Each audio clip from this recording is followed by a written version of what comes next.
Buenas tardes, hermanos. Un gusto estar nuevamente con ustedes, alabando y glorificando el nombre de nuestro Dios. Reciban un saludo de nuestros hermanos, de la iglesia donde el Señor me puso a enseñar la palabra, que es la iglesia Valle de Gracia en la ciudad de Tehuacán, Puebla, y en estos momentos también están alabando y glorificando a nuestro Dios. Vamos a abrir nuestras Biblias, hermanos, en el Evangelio de Lucas. Vamos al Evangelio de Lucas.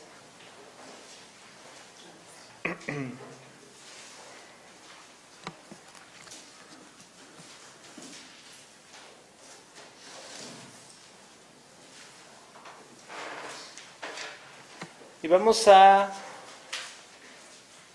meditar en el capítulo 4, del verso 1 al verso 13. ¿Ya lo tenemos, hermanos?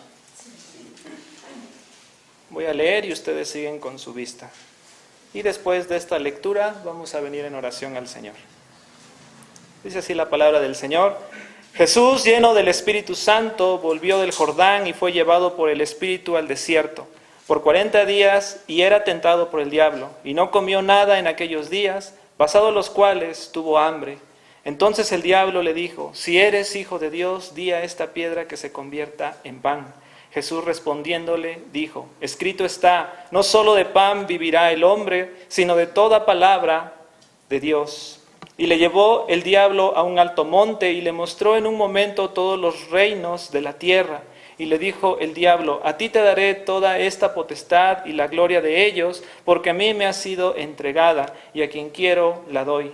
Si tú postrado me adorares, todos serán tuyos. Respondiendo Jesús le dijo: vete de mí, Satanás, porque escrito está, al Señor tu Dios adorarás y a Él solo servirás. Y le llevó a Jerusalén y le puso sobre el pináculo del templo y le dijo: si eres hijo de Dios, échate de aquí abajo, porque escrito está, a sus ángeles mandará acerca de ti que te guarden, y en las manos te sostendrán para que no tropieces con tu pie en piedra. Respondiendo Jesús le dijo: dicho está, no tentarás al Señor tu Dios. Y cuando el diablo hubo acabado toda tentación, se apartó de él por un tiempo. Oremos al Señor. Bendito Dios, que moras en gloria. Gracias te damos, Padre, por todas las bendiciones, Señor, que hemos recibido en este día. Señor, nos has permitido, Padre, cantarte. Nos has dado la oportunidad, Señor, de venir delante de ti y confesar nuestros pecados. En este momento, Señor, nos disponemos a escuchar tu palabra. Te pido, Padre, que me uses, que quites toda palabra humana que hay en mí. A mis hermanos, Señor, que permitas que puedan recibir esta palabra y que salgamos de este lugar no como entramos, sino alabando y glorificando tu nombre. Señor, en tus manos pongo esta exposición, Padre. Permite, Padre, que la atesoremos en nuestros corazones. Te lo pido todo en el nombre de Cristo Jesús, nuestro Salvador amado. Amén.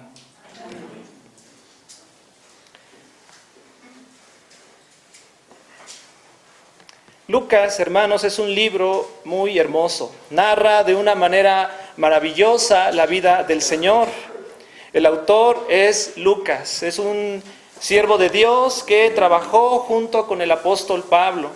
Este evangelio está dirigido, por lo que vemos en el capítulo 1, a Teófilo, un gentil igual que nosotros. Lucas, el médico amado, como se le menciona en las cartas de Pablo, no vivió personalmente estos tiempos, pero como dice el capítulo 1, se esforzó en investigar con diligencia todas estas cosas desde su origen. Por tanto, el evangelio de Lucas es veraz.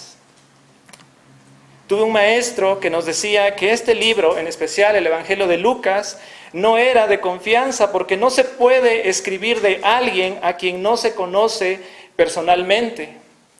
Brevemente podemos ver que el Evangelio de Lucas es escrito durante el primer siglo y probablemente aún vivían muchos de los que fueron testigos presenciales de la muerte y resurrección del Señor.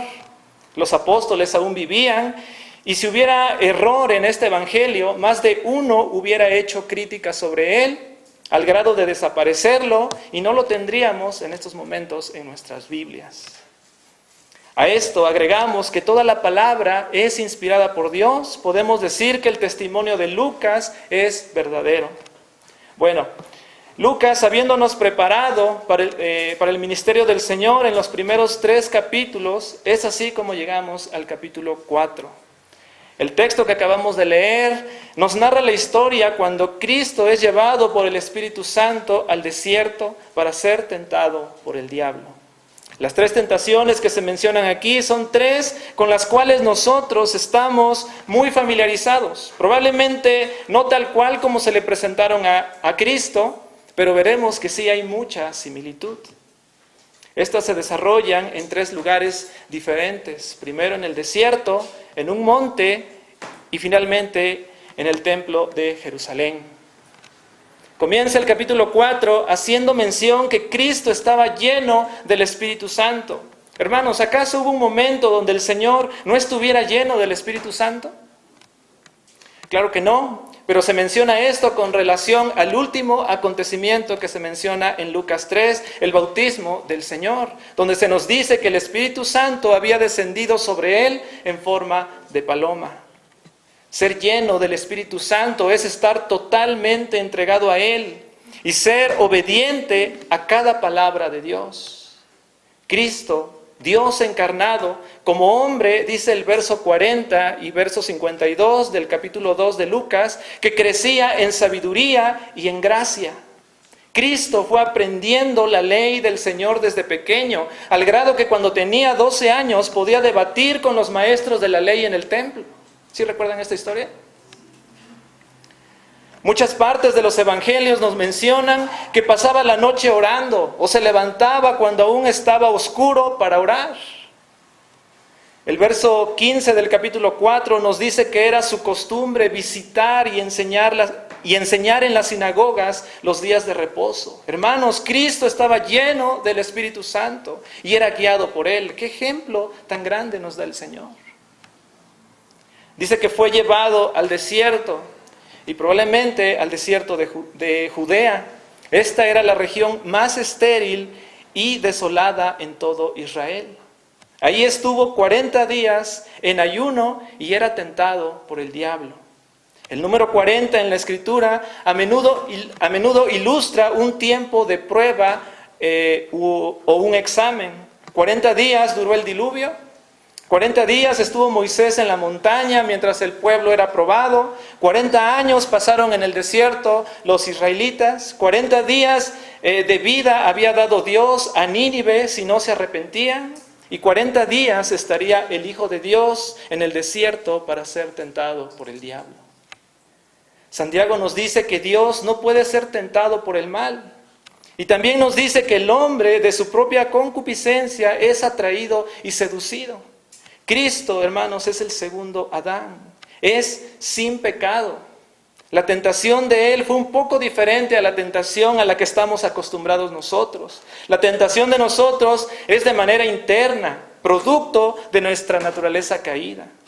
Cristo fue tentado de manera externa por el pecado. Los 40 días en el desierto nos hablan también de un tiempo a solas con Dios, dedicados a la oración y a la meditación. Solo así, hermanos, se puede hacer frente a la tentación.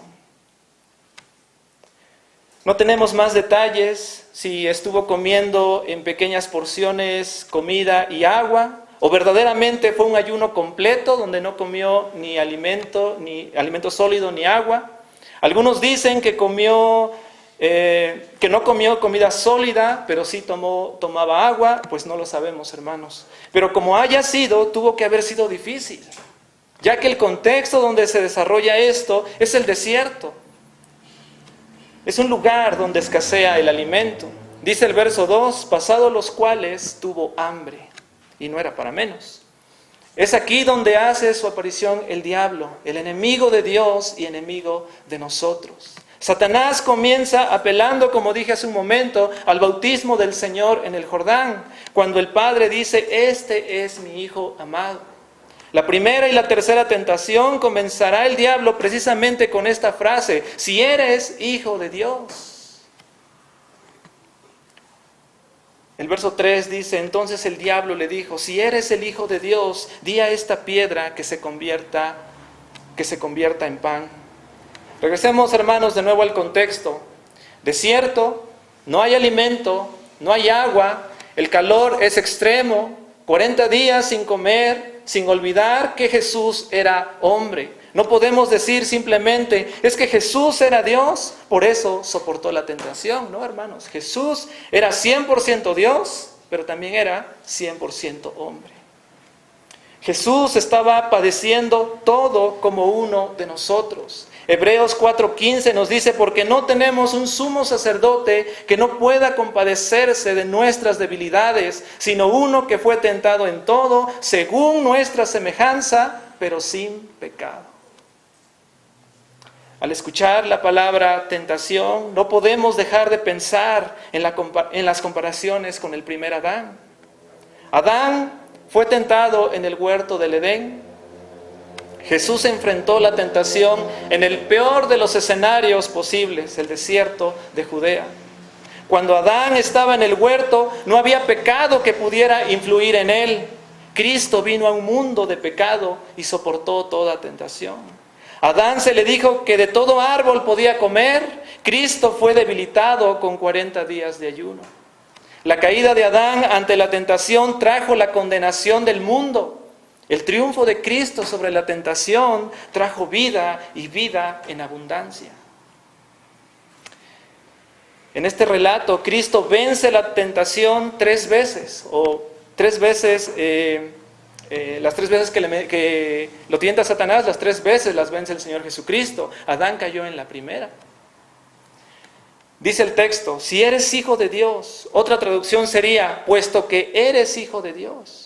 Si vamos al Génesis, veremos algo parecido cuando Satanás, la serpiente, le habla a Eva. Dice: ¿con qué Dios os ha dicho? ¿Qué intentaba Satanás? Sembrar una duda en el corazón del Señor, como lo hizo con Adán y Eva. Quería que desconfiara del amor y la providencia del Padre. Di a estas piedras que se conviertan en pan. Jesús tenía el poder para hacer eso, hermanos. Pero él estaba siendo guiado por el Espíritu Santo, lo dice el verso 1. Se tenía que hacer la voluntad del Padre, y Cristo se estaba sujetando a esa voluntad. Satanás le estaba diciendo a Jesús que el Padre no tendría cuidado de él, e invitaba a Cristo a tomar las cosas por su propia mano. Quería que Cristo mostrara con orgullo su poder. ¿Qué le ha de haber dicho? Tienes 40 días aquí y el Padre no te ha enviado alimento, no ha enviado cuervos que te traigan carne y pan, como en el caso de Elías. ¿Qué responde el Señor, hermanos? ¿Es cierto? ¿Soy el Hijo de Dios? ¿No tengo que estar padeciendo esto? ¿Acaso dijo eso? Claro que no. Cristo responde con la palabra de Dios. Mateo 12:34 dice: porque de la abundancia del corazón habla la boca. Lo que hay en nuestro corazón es lo que vamos a estar hablando, hermanos. Responde pues el Señor: escrito está, no solo de pan vivirá el hombre, sino de toda palabra de Dios. Esta es una referencia a Deuteronomio 8:3, donde se recuerda que el Señor tuvo cuidado de su pueblo en el desierto al enviarles el maná, y que aún teniendo este alimento, este pueblo renegó contra Dios. Y el Señor los destruyó.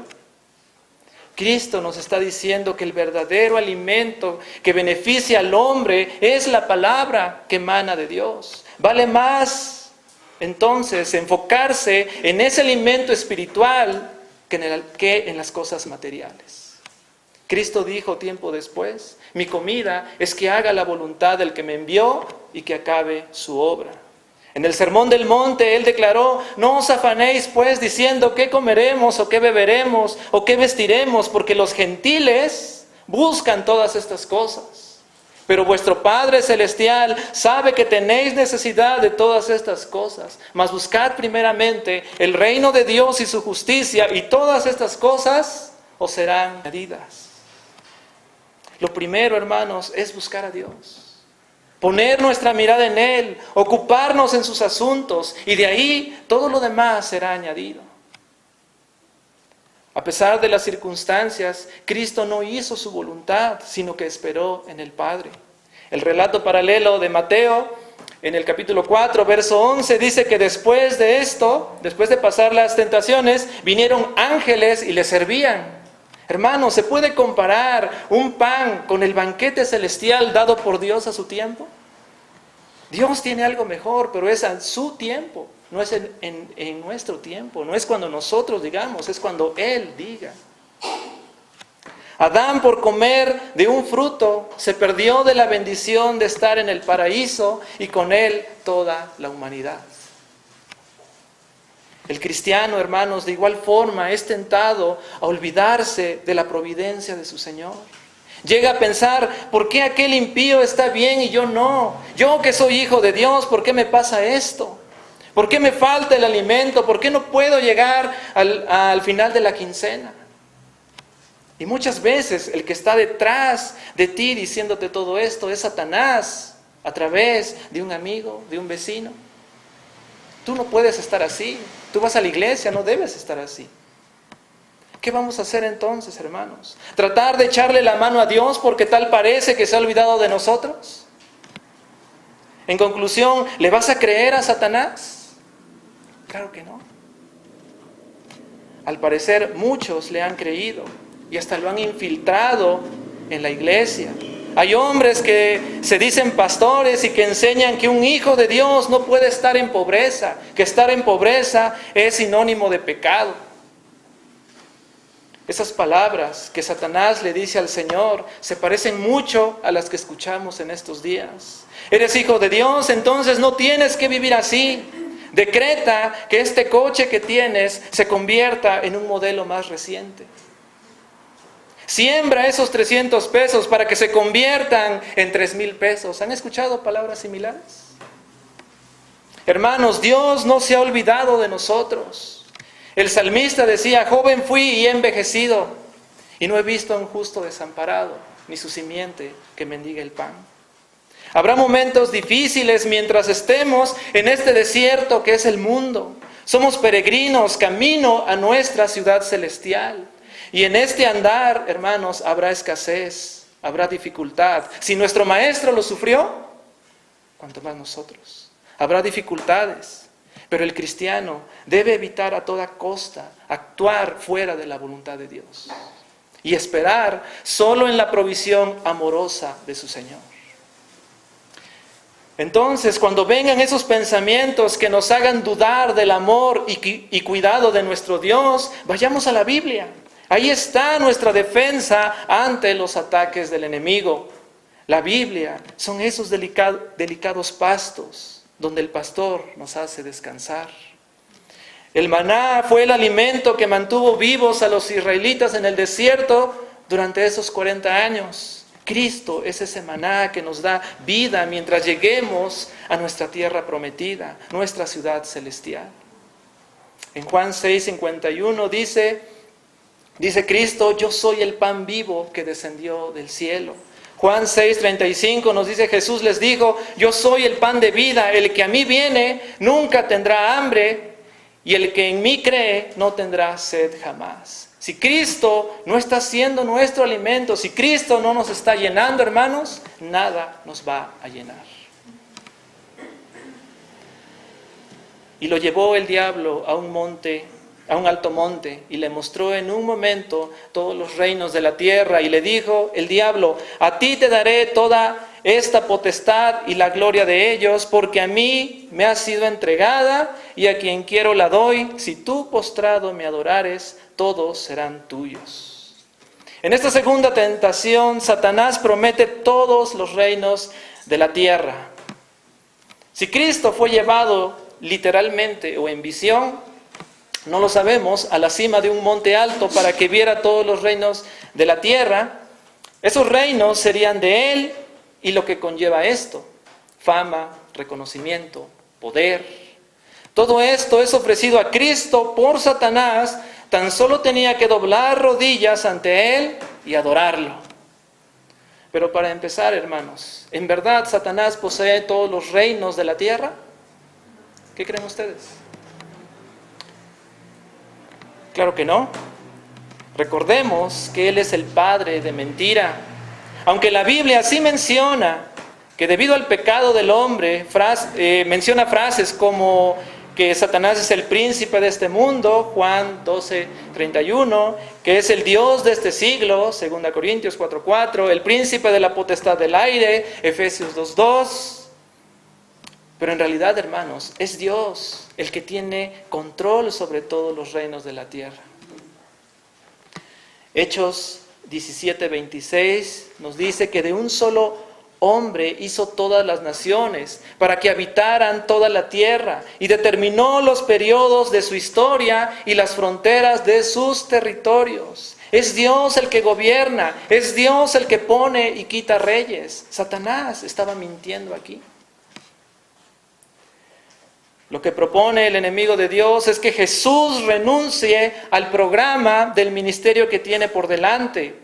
Puede evitar el rechazo y el sufrimiento. Recordemos que Cristo padecería el desprecio de su pueblo. Uno de los suyos lo traicionaría. Sus propios discípulos lo abandonaron. Fue azotado, discriminado y finalmente sufrió la muerte en esta cruz. Satanás le proponía a Cristo evitar todo esto y así tener un rápido acceso al poder. Lo único que tenía que hacer es postrarse delante de Él y adorarle. Nos enseña la Biblia, hermanos, que Satanás quiere ser adorado. Aún tiene el deseo que tuvo desde el principio. Él desea ser igual a Dios. Haciendo que Cristo lo adorara sería una forma de conseguirlo. Pero Cristo se mantuvo firme. Un comentarista dijo, el pasaje de la tentación nos presenta al Señor eligiendo de una vez y para siempre el método con el que se proponía ganar a los hombres para Dios. Lo vemos rechazando el camino del poder y la gloria y lo vemos aceptando el camino del sufrimiento y de la cruz. Cristo seguiría con el plan trazado por el Padre, no haría alianza con Satanás, por lo cual le dice, vete Satanás. Y citando una vez más la Escritura, ahora en Deuteronomio 6:13 dice, escrito está, al Señor tu Dios adorarás y a Él solo servirás. Un verso antes de este texto que leímos, Deuteronomio 6:4 es la Shema, lo que repite el pueblo de Israel, que dice, Oye Israel, Jehová nuestro Dios, Jehová uno es. Solo Dios, hermanos, es digno de honra y de gloria, nadie más. Si preguntara ahorita, ¿cuántos de nosotros accederíamos a una oferta similar de Satanás? ¿Cuántos, si Satanás nos propusiera algo parecido, cuántos de nosotros lo aceptaríamos, hermanos? Yo creo que todos muy espirituales responderíamos que no. Pero analicemos nuestra vida, hermanos, y preguntémonos, ¿cuántas veces le he creído a Satanás y he aceptado su oferta? Había una persona en la iglesia donde asistía que sufría de un dolor muy fuerte en su cuerpo. Decía que oraba, pedía oración en la iglesia, pero al pasar el tiempo no aguantó y aceptó la invitación de una sobrina suya para visitar a un brujo, el cual le había prometido que la sanaría. Ciertamente era una persona que no entendía que la enfermedad, el dolor, forma parte del plan de Dios para nosotros. Es el medio que el Señor muchas veces ocupa para santificarnos. Pero Satanás engañó a esta mujer que le daría salud más rápido que Dios. Otro hermano me dijo en una ocasión que tenía tantas cosas que hacer por los negocios que tiene, que no le quedaba tiempo de ir a la iglesia. Este creyó la mentira del diablo que le dijo, te daré dinero, estabilidad económica, si postrado me adoras. Dejar de guardar deliberadamente el día del Señor por conseguir unos pesos más es muestra que estamos dispuestos a dejar el plan del Señor por uno que se apegue más a lo que yo creo que es mejor para mí. Podría mencionar más ejemplos, pero lo grave aquí, hermanos, es que al hacerle caso al enemigo, lamentablemente estás cumpliendo su deseo. ¿Y cuál es su deseo? Ser adorado. Cada que vamos en contra del plan de Dios, nos postramos ante Satanás. Me dirán, ¿de dónde sacas esto? Sencillamente de que no hay término medio, hermanos. O estás sometido al Señor, o estás sometido al enemigo de Dios. O eres esclavo de Dios, o eres esclavo de Satanás. ¿Sirves a Dios o estás sirviendo a Satanás? No hay término medio. Tantas mentiras sutiles que hemos creído que lamentablemente ni cuenta nos habíamos dado, hermanos. Analiza tu vida y ve si en algún detalle estás adorando a Satanás antes que a Dios, con el fin de hacer tu vida más cómoda. Dice el pastor MacArthur, los cristianos deben tener cuidado con la tentación de perder la fe en el plan de Dios, en particular cuando soportan circunstancias difíciles. No hay atajos, la manera de Dios siempre es la mejor. Cuando seamos tentados a abandonar el plan del Señor, hermanos, usemos las palabras de Cristo. Vete de mí, Satanás, porque escrito está, al Señor tu Dios adorarás y a Él solo servirás. No teniendo éxito en las dos primeras, Satanás intenta con una tercera.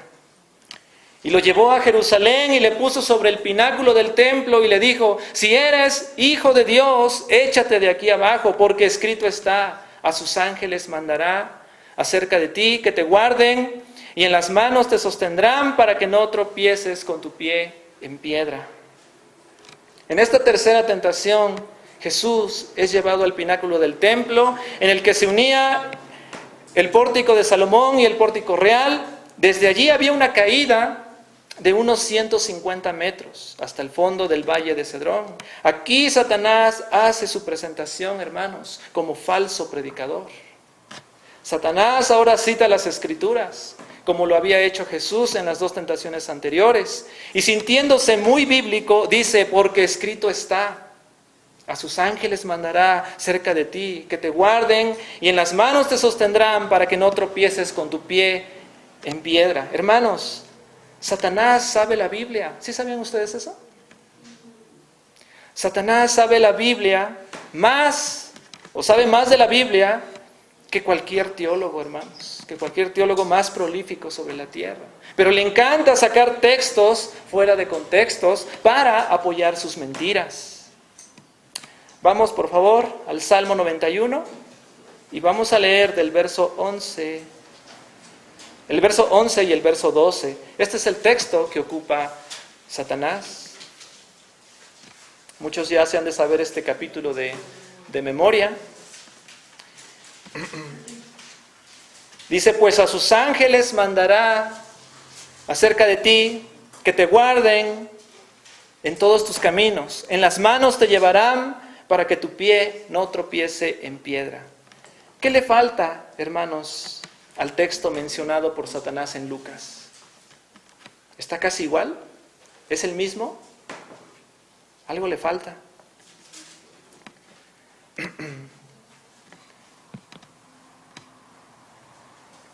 La frase que quitó Satanás es en todos tus caminos. ¿Cuáles son esos caminos, hermanos? Son los caminos del Señor. Dios promete cuidarnos, promete levantarnos cuando andamos en sus caminos, cuando andamos bajo su autoridad, bajo su voluntad. Satanás no está predicando la Biblia, está usando la palabra de Dios para sostener sus planes perversos. ¿Cristo estaría haciendo la voluntad de Dios si se aventara del templo para ver la reacción del Padre? Claro que no. Dios nunca había pedido tal cosa. Sería como decir, me aviento y Dios me tiene que proteger porque lo ha prometido. Esto sería actuar arrogantemente. Compromete deliberadamente al Señor a actuar. Como lo hizo el pueblo de Israel en el desierto. El pueblo de Dios había salido de Egipto y dice que tuvieron sed. Y en vez de esperar en Dios, ya habían visto cómo el mar se había abierto enfrente de sus ojos. Habían visto cómo Dios había derrotado a los egipcios. Pero esto no bastó. Y el pueblo altercó contra Moisés y pusieron a prueba al Señor. Éxodo 17:7 dice, y llamó a aquel lugar Meribá porque los israelitas le habían hecho reclamaciones. Y también lo llamó Masá porque habían puesto a prueba a Dios al decir, ¿está o no está el Señor con nosotros? Los hijos de Dios no han de plantearle esta clase de pruebas a Dios. Así pues, Jesús contesta con Deuteronomio 6:16, no tentarás al Señor tu Dios. Un texto que reprendía a Israel por poner a Dios a prueba. Hermanos, lamentablemente muchos siguen usando la Biblia como Satanás la usa en este pasaje.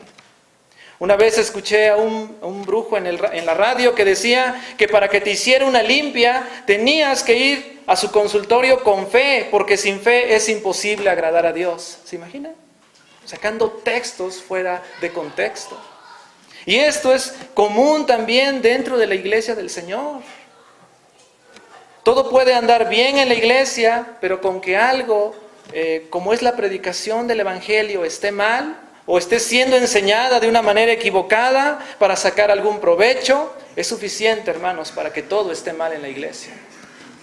Y así, muchas iglesias enseñan cosas que no van con la palabra de Dios. Y Satanás está más que contento. A Satanás no le importan las alabanzas súper espirituales, no le importa que oren 3 horas, no le importa que hagan obras de caridad, no le importa inclusive que se predique solo del amor de Dios, sin el pecado, sin la ira de Dios. Con que no se predique el Evangelio completo, todo para él está bien. Debemos tener cuidado, hermanos, porque así como contestó Cristo con la Biblia, los argumentos del enemigo también eran bíblicos. Mutilados, pero bíblicos. Y esto hace que muchos pasen como doctrinas bíblicas, doctrinas de hombres. Si no tenemos discernimiento, si no leemos la Biblia, cualquier persona que venga aquí y nos hable con 2, 3 textos fuera de contexto, si no podemos defenderlo con la Biblia o argumentarle con la Biblia, vamos a terminar creyendo esas falsas doctrinas. Mi papá me contaba de un hermano que el domingo tocaba en la iglesia y en la semana se iba a tomar con los colegas del trabajo. Y el argumento que daba era, yo como Pablo me hago flaco a los flacos para ganarlos para Cristo. Obviamente el texto se refería a otra cosa, pero él lo estaba ocupando para algo, para un beneficio personal. Cristo dice, no tentarás al Señor tu Dios. Otra versión dice, no harás pruebas para ver hasta dónde puedes llegar con el Señor tu Dios. Los predicadores de la prosperidad son buenos para tentar al Señor. Se dirigen a Dios de una forma tan irrespetuosa que por su misericordia no son consumidos en ese momento. Comienzan ya no a pedir, sino a exigir de Dios bendiciones. Esto convierte al hombre en el soberano. Dios tiene que obedecer mis deseos. Tentar a Dios es también cuando, poniendo un ejemplo, pides oración para que Dios te devuelva la salud física, pero en la semana no cuidas tu alimentación. Es decir, es como decir que Dios me cure, pero sigo comiendo lo que me hace daño. Eso es tentar a Dios. Imaginen a alguien que se siente desanimado, angustiado y pide oración, pero que no hace uso de los medios de gracia. No viene a la iglesia, no lee la Biblia, no ora, pero está esperando ver hasta dónde llega el Señor. Eso es tentar al Señor, hermanos. O llegar al extremo de tener el pensamiento que muchos paganos tienen, pues si Dios existe, que me haga este milagro. Satanás, hermanos, seguirá tratando de hacer caer a los hijos de Dios. Así que estemos preparados. Efesios 6:11 dice, vestíos de toda la armadura de Dios para que podáis estar firmes contra las acechanzas del diablo. Santiago 4:7 dice, someteos pues a Dios, resistid al diablo y huirá de vosotros. La única forma de hacerle frente, hermanos, es cuando la palabra de Dios permanece en nosotros. Es lo que nos enseñó Cristo. Cristo no dio sus argumentos, no dijo lo que pensaba, no dio su opinión, simplemente repitió la palabra del Señor. Para terminar, hermanos, ¿cuántos de aquí podríamos decir que hemos vencido todas las tentaciones que hemos tenido? ¿Cuántos hemos salido victoriosos por nuestras propias fuerzas? Nadie, hermanos, nadie. Pero hermano, Cristo sí venció toda tentación. Y ahora la vida de Cristo se nos atribuye a nosotros. Y aún las tentaciones en las cuales caímos, Cristo mismo pagó por ellas. Dice el verso 13 de Lucas 4, y cuando el diablo hubo acabado toda tentación, se apartó de él por un tiempo. Satanás se apartó del Señor solo por un tiempo. Esto nos indica, hermanos, que regresó. Más adelante en Lucas veremos que Cristo tuvo encuentros con demonios, pero el encuentro más importante que tiene el Señor es cuando Satanás entró en Judas y éste entregó al Maestro. Muy contento estaba Satanás, observaba al Hijo de Dios siendo sacrificado en la cruz, creyendo que era su victoria, creyendo que había terminado con el Señor Jesucristo, pero en realidad, hermanos, era su derrota. Cristo venció en la cruz del Calvario a sus enemigos. 1 Corintios 15, 55, 57 dice: ¿dónde está, oh muerte, tu aguijón? ¿Dónde, oh sepulcro, tu victoria? Ya que el aguijón de la muerte es el pecado y el poder del pecado, la ley. Mas gracias sean dadas a Dios que nos da la victoria por medio de nuestro Señor Jesucristo. Hermanos, Cristo venció toda tentación y aún lo que nosotros, nuestras debilidades, Cristo las llevó en la cruz del Calvario. Ahí en esa cruz el Señor llevaba nuestra deuda, nuestra debilidad. En Cristo, hermanos, somos más que vencedores. Vengamos pues al Señor, confesemos que hemos fallado, confesemos que hemos creído las mentiras del mundo, que hemos menospreciado el plan perfecto de nuestro Dios. Pero creamos también, hermanos, que no hay pecado tan grande que la sangre de Cristo no pueda limpiar. Que así sea, hermanos. Que Dios les bendiga.